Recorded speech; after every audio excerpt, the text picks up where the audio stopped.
DSC 2003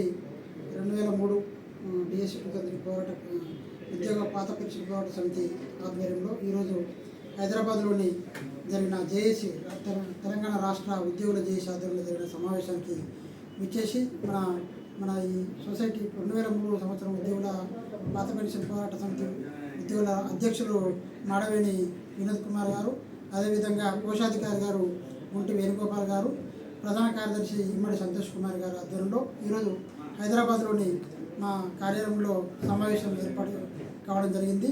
ఈ సందర్భంగా నేను మీ అందరికీ ఒక విషయం తెలియజేస్తున్నాను. నా పేరు రేండ్ల రాజేష్. నేను డిఎస్సి 2003 ఉపాధ్యాయుడిని. గత 20 సంవత్సరాల క్రితం 2005 సంవత్సరంలో 2003 సంవత్సరంలో మన డిఎస్సి అపాయింట్మెంట్ కోసము, అదేవిధంగా డిఎస్సి పాత పెన్షన్ పోరాటం కోసము నేను ఏర్పాటు చేసిన DSC selected teachers association general సెక్రటరీగా, అదేవిధంగా కేవలం మన అప్రెంటిషిప్ మరియు పాత పెన్షన్ సమస్యగా ఏర్పాటు చేసినటువంటి emerging teachers association eta founder general సెక్రటరీగా మరొకసారి మీ అందరికీ నేను పరిచయం చేసుకుంటున్నాను. ఈ సందర్భంగా గత 20 సంవత్సరాలుగా ఒక అలుపెరుగని పోరాటం చేస్తున్న రాష్ట్ర వ్యాప్తంగా ఉన్నటువంటి తెలంగాణ రాష్ట్ర వ్యాప్తంగా ఉన్నటువంటి డిఎస్సి 2003 ఉద్యోగులందరికీ కూడా నా అభినందన తెలియజేస్తున్నాను. ఈ సందర్భంగా ఈ కార్యక్రమంలో ఈ అలుపెరుగని పోరాటంలో భాగస్వామ్యంలో ఉన్నటువంటి 2003 ఉద్యోగ ఉపాధ్యాయ పాత పెన్షన్ పోరాట సమితి అధ్యక్షులు మరియు కార్యవర్గ సభ్యులు ప్రస్తుతం ఇక్కడ ఉన్నటువంటి మాడవేణి వినోద్ కుమార్ గారు, ఇమ్మడి సంతోష్ కుమార్ గారు, గుంటి వేణుగోపాల్ గారు ఈరోజు రాష్ట్ర స్థాయి జేఏసీ కార్యక్రమంలో పాల్గొని ఉద్యోగుల సమస్యలు అనేక సమస్యలతో పాటు అతి ముఖ్యమైన సమస్యగా మన సమస్యను వారి యొక్క జేఏసీ ఎజెండాలో మనం చేర్పించి మన సమస్యను ప్రభుత్వం దృష్టికి తీసుకువచ్చేగా మన ఈ కార్యవర్గ సభ్యులందరూ కూడా, అధ్యక్షులు కార్యదర్శులందరూ కూడా కృషి చేశారు. వారికి ఈ సందర్భంగా మా తరపున కూడా ప్రత్యేకమైన అభినందన తెలియజేస్తున్నాను. ముఖ్యంగా మీ అందరికీ తెలుసు, డిఎస్సి 2003 సమస్య అనేది రాష్ట్రంలో ఉన్న సమస్యలు అన్నిటికంటే కూడా అతి సుదీర్ఘమైన సమస్య, అత్యంత పురాతనమైన సమస్యగా ఇది ఉండిపోయింది. 2005 నుంచి ఈరోజు 2021 వరకు దాదాపు 21 సంవత్సరాలుగా ఉద్యోగుల సమస్యల్లో ఏ ఒక్క సమస్య కూడా ఇంత లాంగ్ పెండింగ్ సమస్య లేదు. అయినప్పటికీ కూడా మీరందరూ కూడా అలుపెరుగని పోరాటం చేస్తున్నారు. అనేకమైన వేదికల మీద మన బాణిని వినిపిస్తున్నారు. ఈ సమస్యను మీరు ఎప్పుడు కూడా లైవ్లో ఉంచుకుంటూ సమస్యను ప్రభుత్వం దృష్టికి తీసుకురావాలని ప్రయత్నం చేస్తూనే మరోవైపు కోర్టు కేసు ద్వారా కూడా సెంట్రల్ గవర్నమెంట్ మెమో 57 ప్రకారము మనకు కూడా 1/9/2004 ముందు మనందరం కూడా అపాయింట్మెంట్లో ప్రాసెస్లో ఉన్నవాళ్ళం కాబట్టి అదేవిధంగా వర్తింపజేసినట్టయితే మనందరం కూడా పాత పెన్షన్లోకి వెళ్ళే అవకాశం ఉంది. కాబట్టి దాన్ని దృష్టిలో పెట్టుకొని గౌరవ హైకోర్టు కూడా మనకు అనుకూలంగా ఉత్తర్వులు ఇచ్చింది.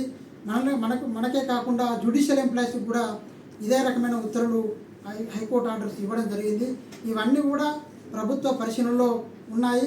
ఈ కోర్టు కేసుల్ని దృష్టిలో పెట్టుకొని గౌరవ కోర్టు యొక్క ఉత్తర్వులను ఆర్డర్స్ను దృష్టిలో పెట్టుకొని మనందరికీ కూడా పాత పెన్షన్ వర్తింపజేయాలని చెప్పి మన పోరాట సమితి ఆధ్వర్యంలో అనేక రిప్రజెంటేషన్స్ కూడా ఇవ్వడం జరిగింది. అదేవిధంగా ఎంతోమంది ఎమ్మెల్యేలను, గౌరవ శాసనసభ్యులను, మంత్రులను, ఎమ్మెల్సీ గారిని అందరినీ కూడా కలిసి సమస్య యొక్క తీవ్రతను గురించి మీరందరూ కూడా వివరిస్తున్నారు. గత మార్చి నెల 6వ తారీఖు నాడు కూడా జరిగినటువంటి ఒక సుదీర్ఘమైన గొప్ప భారీ బహిరంగ ధర్నాలో మీరందరూ పాల్గొని దాన్ని కూడా విజయవంతం చేయడం ద్వారా ఈ సమస్య అనేది ప్రభుత్వ పెద్దల దృష్టికి రావడమే కాకుండా ఒక చర్చని మొత్తం ఉద్యోగ వ్యవస్థలో ఒక పెద్ద చర్చనీయ అంశంగా చేరడం, ఆ తర్వాత ఈరోజు జరిగినటువంటి ఈ యొక్క పెద్ద సమస్యను మనందరి దృష్టిలో పెట్టడం వల్ల ఒక మంచి సానుకూలమైన స్పందన వచ్చినట్టు మనందరికీ కూడా అర్థమవుతుంది. దీని అందరికీ కారణం కూడా ఈ రాష్ట్ర వ్యాప్తంగా ఉన్న అలుపెరుగని పోరాటం చేస్తున్న మన డిఎస్సి 2003 ఉద్యోగులు, అదేవిధంగా మన రాష్ట్ర స్థాయి కార్యవర్గ సభ్యులైనటువంటి మన మిత్రులు ఉన్నారు. అదేవిధంగా గతంలో నేను ఈ సమస్య ప్రారంభమైనప్పుడు డిఎస్సి 2003 పోరాట సమితి ప్రధాన కార్యదర్శిగా, అదేవిధంగా emerging teachers association founder general సెక్రటరీగా ఉన్నప్పటి కాలంలో ఏదైతే సమస్య ఉన్నదో అదే సమస్య ఇప్పటికి కూడా ఉన్నది. కాబట్టి ఇప్పుడు ప్రభుత్వం దృష్టిలో ఉన్నది. ఎందుకంటే ప్రభుత్వం దృష్టిలో ఇది కోర్టు నుంచి కోర్టులోకి వచ్చింది. ప్రభుత్వం దీన్ని ఫైనాన్స్ డిపార్ట్మెంట్లో, అదేవిధంగా లా డిపార్ట్మెంట్లో, అదేవిధంగా విద్యాశాఖలో పెండింగ్లో ఉన్నటువంటి మన రిప్రజెంటేషన్స్ను, మన కోర్ట్ ఆర్డర్స్ను సరైన రీతిలో పరిశీలించి ఒక ఇది కేవలం న్యాయపరమైన సమస్యనే కాదు, ఇది ఒక మానవతా దృక్పథంతో పరిష్కరించాల్సిన అంశము. ఎందుకంటే ఇప్పటికే వందలాది మంది ఉద్యోగులు అకాల మరణం పొందిన వాళ్ళు సరైన పెన్షన్ లేక వారి కుటుంబ సభ్యులు రోడ్డు మీద పడ్డారని చెప్పి మేము ప్రభుత్వం దృష్టికి ఇదివరకు కూడా ఎన్నోసార్లు మన సంఘం ఆధ్వర్యంలో తీసుకువెళ్ళారు. కాబట్టి నేను ఒకటే రిక్వెస్ట్ చేస్తున్నాను ప్రభుత్వాన్ని, దయచేసి ఒక మానవతా దృక్పథంతో ఈ సమస్యను పరిష్కరించి ఈ సమస్యను సెంట్రల్ గవర్నమెంట్ ఆల్రెడీ ఇంతకుముందే ఇచ్చిన మెమో 57 ప్రకారము చాలా సానుకూలమైన అంశము.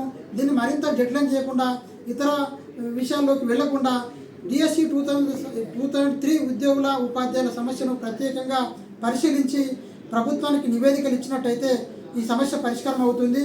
ఈ విషయంలో విద్యాశాఖ అధికారులు, అదేవిధంగా ఆర్థిక శాఖ అధికారులు, న్యాయశాఖ అధికారులు అందరూ కూడా ఈ విషయాన్ని సానుకూలంగా స్పందించి ప్రభుత్వ పెద్దలకు తీసుకెట్టినట్టయితే ప్రభుత్వం ఈ విషయంలో మంచి నిర్ణయం తీసుకుంటుందని మేము ఆశిస్తున్నాము. ఈ విషయంలో గౌరవ ముఖ్యమంత్రి గారు, అదేవిధంగా గౌరవ ఉప ముఖ్యమంత్రి గారు, ఫైనాన్స్ పెద్దలు సానుకూలంగా ఆలోచించి మా సమస్యను పరిష్కరింపజేయాల్సిందిగా కోరుతున్నాము.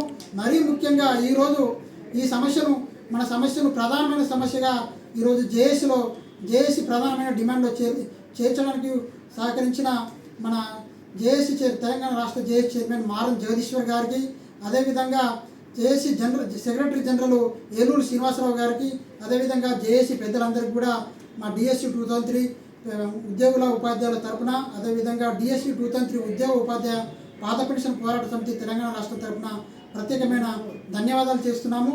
ఈ అంశాన్ని జేఏసీ ప్రధానమైన డిమాండ్లో చేర్చించడానికి నిరంతరం కృషి చేసి ఈరోజు వారి వెంబడి ఉండి